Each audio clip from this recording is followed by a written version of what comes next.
জাতীয়তাবাদী দলের ভারপ্রাপ্ত চেয়ারম্যান দেশনায়ক জনাব তারেক রহমান। এই সমাবেশটি অত্যন্ত গুরুত্বপূর্ণ এবং তাৎপর্যপূর্ণ।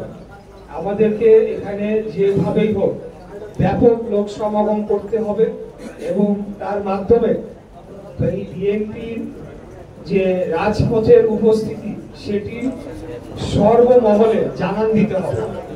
আপনারা সকলেই জানেন যে ইতিমধ্যে জানেন যে কিছুদিন আগে একটি আদালতের ইলেকশন ট্রাইব্যুনালে একটি মামলা করে বাংলাদেশ জাতীয়তাবাদী দলের প্রার্থী হিসেবে আমি রায়টি আমার পক্ষে এসেছে এবং বিগত খুনি স্বৈরাচারী ফ্যাসিস্ট হাসিনার আত্মীয় তাপসকে মেয়র পদে সেখানে তাকে অযোগ্য এবং তাকে বাতিল ঘোষণা করে বাংলাদেশ জাতীয়তাবাদী দল এবং ধানের শীষের মনোনীত প্রার্থী হিসেবে আমাকে মেয়র পদে মনোনীত করেছে এবং গ্যাজেটটি সেই আকারে প্রকাশ হয়েছে। এখন এই যে রায়টি এসেছে এটা কিন্তু আমার ব্যক্তিগত কোনো অর্জন নয়।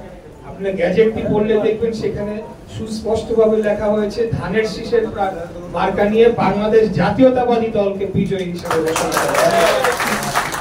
কিন্তু একটা জিনিস আমরা আজকে আপনাদের সাথে যেহেতু দেখা হচ্ছে আমি কথাগুলো বলবো, যেহেতু অনেকের মনে অনেক প্রশ্ন রয়েছে যে এই রায়টি পাওয়ার পরের থেকে কিন্তু আমাদেরকে প্রত্যেকটি পদে পদে বাধাগ্রস্ত করা হয়েছে বর্তমান সরকারের একটি মহল এবং কিছু কয়েকজন উপদেষ্টা যাদের বক্তব্য আপনারা শুনেছেন।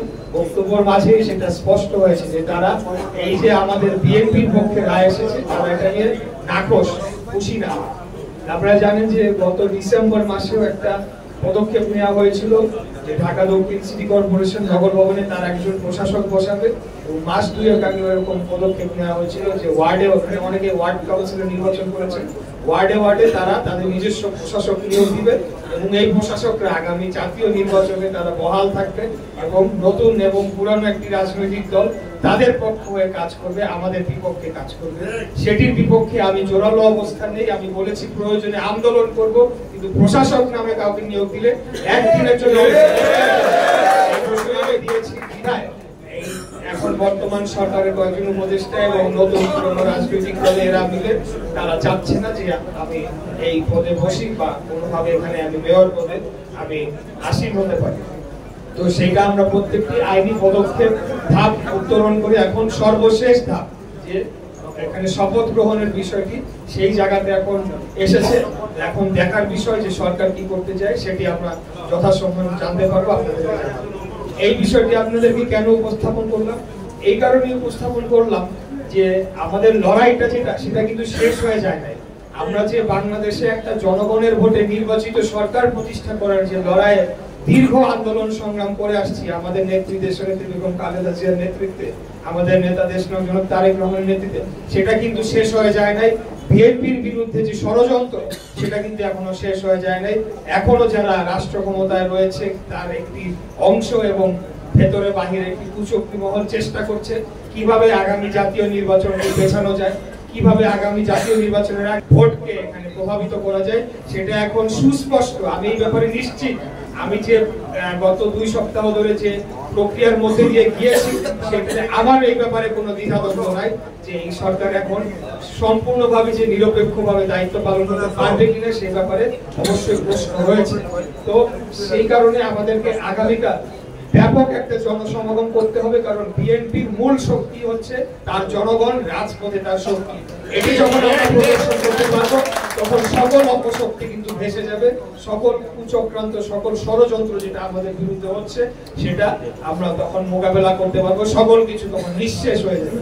সেই জন্য আপনাদেরকে অনুরোধ জানাবো, আপনারা যারা রয়েছেন এখন তো আমাদের সংগঠিত করতে আইনি বা পুলিশি বা প্রশাসনিক যে আগে যে ঝামেলাগুলো আমাদের আমরা দীর্ঘ একসাথে আমরা কাজ করে আসছি, আমরা একসাথে জেল কেটেছি, জুলুম নির্যাতিত হয়েছি, আমাদের তো নতুন করে আসলে কিভাবে একটা সমাবেশ সফল করতে হবে এটা আমাদের শেখার প্রয়োজন নেই। আমার বিশ্বাস করি এখানে সকলে রাজপথের লড়াকু সৈনিক, সবাই রাজপথের লড়াকু সেনাপতি, যার যার ইউনিটের, এবং সবাই রাজপথের যোদ্ধা।